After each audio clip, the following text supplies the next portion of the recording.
And this is game 5, 2-2, and he might be out.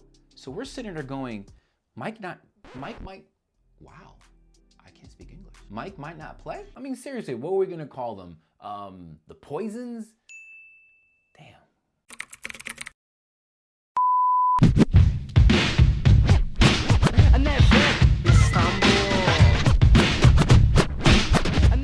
What's up, everyone? It's your boy Blue. Welcome back to the channel. This is Kickin' Trips.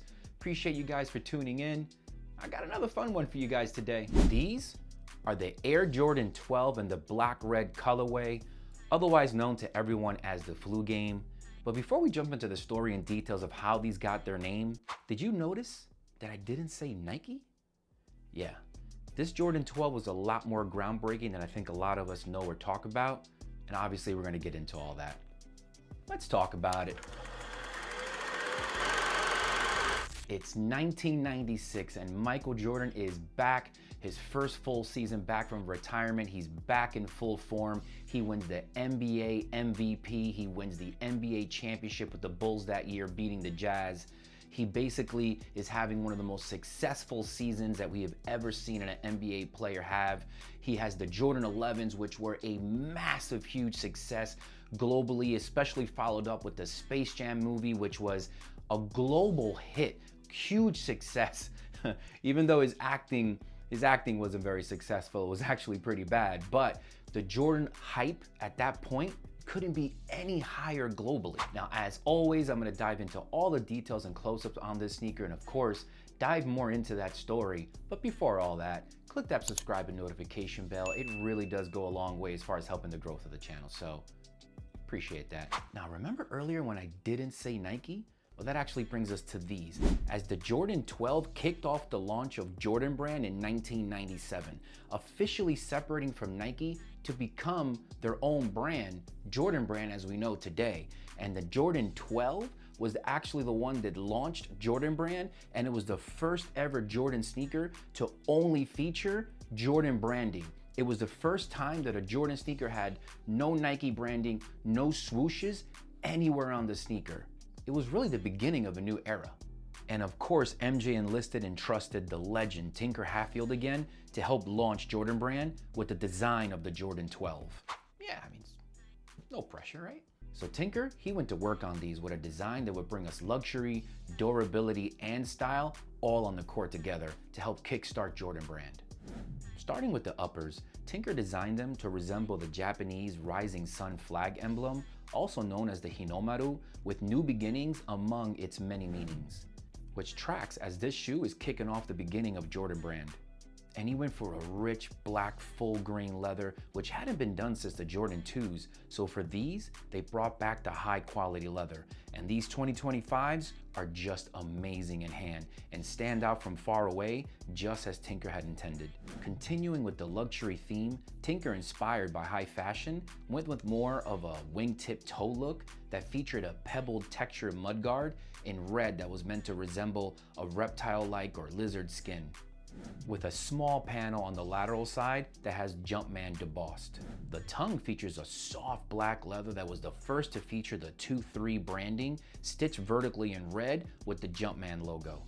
And black round laces meet at the top with metal eyelets that have Jumpman logo embossed. This red midsole was also a first, as the Jordan 12 was the first sneaker to ever feature Zoom Air technology cushioning running through the full midsole. They really kicked off Jordan Brand with a bang. Wrapping around the rear, there's no Nike Air on this booty, as it's the first to display Jordan's Jumpman logo on the pull tab and has a nylon label with Jordan and quality inspired by the greatest player ever inscribed underneath, and a 23 embossed stamp coming up from the outsole. This was one hell of a booty. Speaking of the outsole, this all sits in red with black herringbone tread with a full carbon fiber midfoot shank. 23 embossed near the inner toe, and one of the coolest features is the Jumpman logo that starts at the bottom and rolls up the toe. Now, this black-red colorway, as we all know by now, is known as the flu game. And I know this story's been told a million times already, but you just have to keep in mind that back then we didn't have social media at our fingertips like we do now. All we had was ESPN and NBC, who was televising the NBA Finals that year. So when news broke right before tip-off, Oh, he is suffering from flu-like symptoms and might not play, and the series is tied 2-2 and it's game 5, we're like, damn, oh shit. And you could see that Mike is struggling throughout the game, trying to stay hydrated every time he goes to the bench during timeouts, and he still drops 38 points, 7 boards, and 5 assists to will the Bulls to a 90-88 win as he famously falls into Scottie Pippen's arms and is helped to the bench. Crazy, right? Legendary. Well, like 15, 20 years later, we find out the real story of what happened the night before the game. Jordan was in his room with his trainer and a few others, and they were playing poker, and it's late at night, and they order some pizza. And when the delivery guys show up, the trainer walks up to the door, opens it, and he says there's like 5 people delivering 1 pie of pizza to the room, and they're all peeking over his shoulder to see if Mike's in there.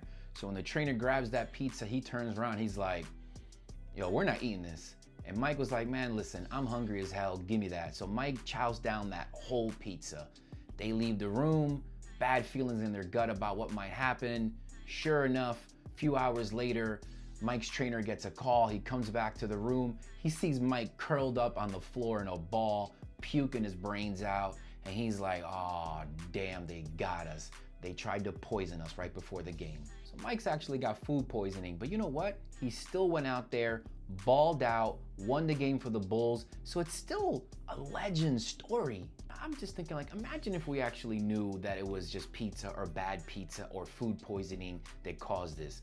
What are we gonna end up calling these? The pizza games? Like, I'm sorry, that's just a really bad dad joke.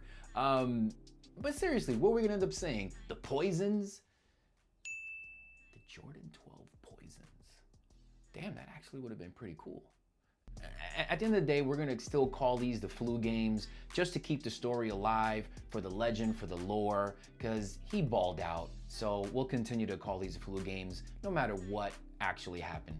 Fact, the Jordan 12 was ahead of its time with fashion-inspired design and materials. Fact, the Jordan 12 helped launch what we know today as Jordan Brand. Fact, 2025's version gave us an amazing retro that delivered exactly what we wanted. But as far as the flu game legend goes, false. It was just bad pizza. All right, guys, that is it for me. As always, feel free to drop a like, comment, and subscribe if you like where we're going with the content on the channel. It really does go a long way as far as helping the growth of the channel. So as always, appreciate that. And let me know what you guys think. Did you guys end up going for these? Did you guys pass?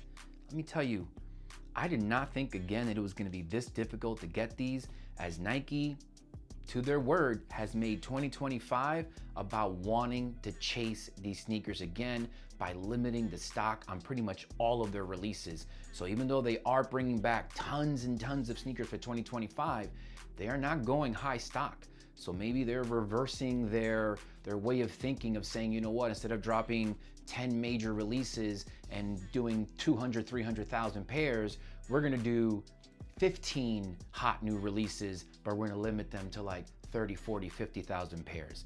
And if that's the case, as we've seen with the black metallics, and now we've seen with these flu games, these are not gonna be easy to grab.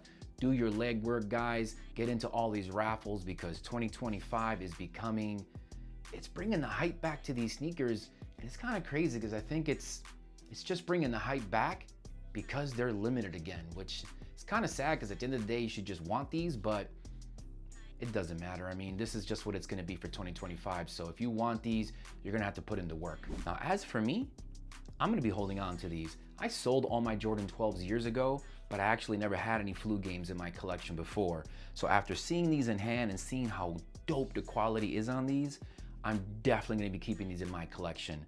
But that kind of leads back to what I always say. It doesn't matter what I think. It doesn't matter what anyone else thinks, actually. We all have different styles. We all have different tastes when it comes to sneakers. So if this is something you want to add to your collection, get them. Maybe the itch is starting to come back with all the hype around these sneakers again. Buy them. But more importantly than anything, guys, wear them. All right, guys, I'll catch you on the next one.